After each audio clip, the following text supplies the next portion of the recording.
Friends welcome back to our channel. కేవలం 10th class క్వాలిఫికేషన్తో apply చేసుకునే విధంగా అసిస్టెంట్ జాబ్స్కి నోటిఫికేషన్ రిలీజ్ అయింది.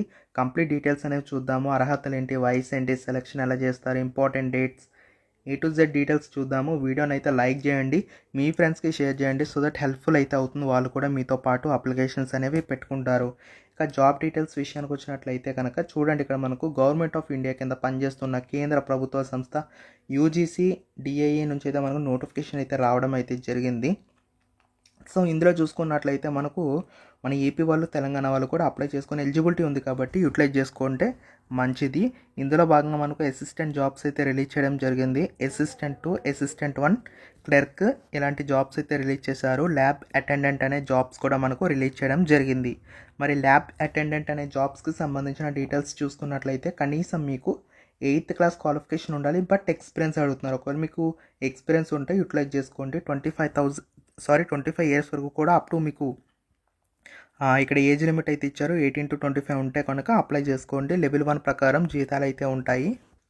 తర్వాత చూసుకుంటే క్లర్క్ జాబ్స్ అయితే ఉన్నాయి. మెట్రికులేషన్ అంటే మీకు కనీసం 10th క్లాస్ క్వాలిఫికేషన్ ఉండి టైపింగ్ స్కిల్స్ ఉండాలి. 30 words per minute అయితే ఇంగ్లీష్లో టైపింగ్ చేయగలిగే నైపుణ్యం ఉన్నట్లయితే కనుక మీరైతే అప్లై చేసుకునే ఎలిజిబిలిటీ అయితే ఉంటుంది. దీనికి కూడా సేమ్ అంతే, 18 to 25 ఏజ్ లిమిట్ ఇచ్చారు. లెవెల్ 2 ప్రకారం 35,000 to 40,000 మధ్యలో శాలరీస్ అయితే ఉంటాయని చెప్పి క్లియర్గా మెన్షన్ చేస్తున్నారు. డిజైరబుల్ అయితే రిక్వైర్మెంట్ లేదు.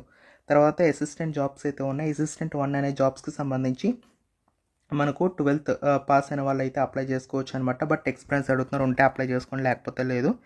అండ్ అలాగే ఇక్కడ మనకు అసిస్టెంట్ 2 అనే జాబ్స్కి సంబంధించి ఎవరు అప్లై చేయాలంటే దీనికి కూడా బ్యాచెస్ డిగ్రీతో పాటు ఎక్స్పీరియన్స్ అడుగుతున్నారు. ఎక్స్పీరియన్స్ ఉంటే వీటికి అప్లై చేయండి.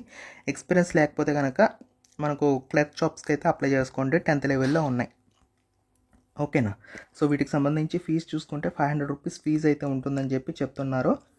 అలాగే SC/ST ఫిజికలీ హ్యాండిక్యాప్డ్ వాళ్ళకి not required to pay any application fee, అంటే ఫ్రీగానే మీరు అప్లై చేసుకునే ఎలిజిబిలిటీ అయితే ఉంటుంది. చాలా మంచి అవకాశం అండి. ఎవరికైతే ఎలిజిబిలిటీ ఉందో వాళ్ళు అప్లై చేసుకోండి. ఫ్రీగానే అప్లై చేసుకోవచ్చు కాబట్టి యూటిలైజ్ చేసుకోండి. దీనికి సెలక్షన్ ఎలా ఉంటుందంటే ఫస్ట్ మీకు రిటర్న్ టెస్ట్ ఉంటుంది, స్కిల్ టెస్ట్ ఉంటుంది, ట్రేడ్ టెస్ట్, పర్సనల్ ఇంటర్వ్యూ ఆధారంగానే జాబ్ సెలక్షన్ అయితే చేస్తామని చెప్పి క్లియర్గా చెప్పడం అయితే జరిగింది. ఈ విధంగా మీకు జాబ్ సెలక్షన్ ఉంటుందని చెప్పి మెన్షన్ చేస్తున్నారు.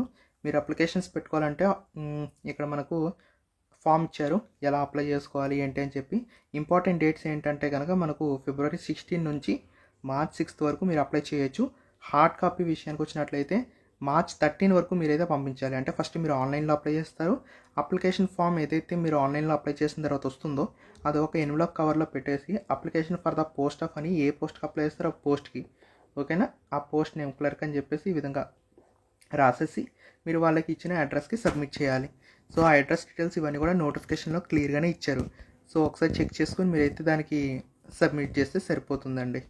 ఓకేనా. ఎవరికైతే ఎలిజిబిలిటీ ఉందో వాళ్ళైతే అప్లై చేయొచ్చు. ఇక్కడ మనకి అడ్రస్ ఇచ్చారు. సెల్ఫ్ అటెస్టెడ్ కాపీస్ కూడా మీరు ఖచ్చితంగా ఎన్వలప్ కవర్లో పెట్టాలి అని చెప్పేసి కూడా క్లియర్గా మెన్షన్ చేయడం జరిగింది. ఇంట్రెస్ట్ ఉండే క్యాండిడేట్స్ అప్లై చేసుకోండి guys. Thank you so much.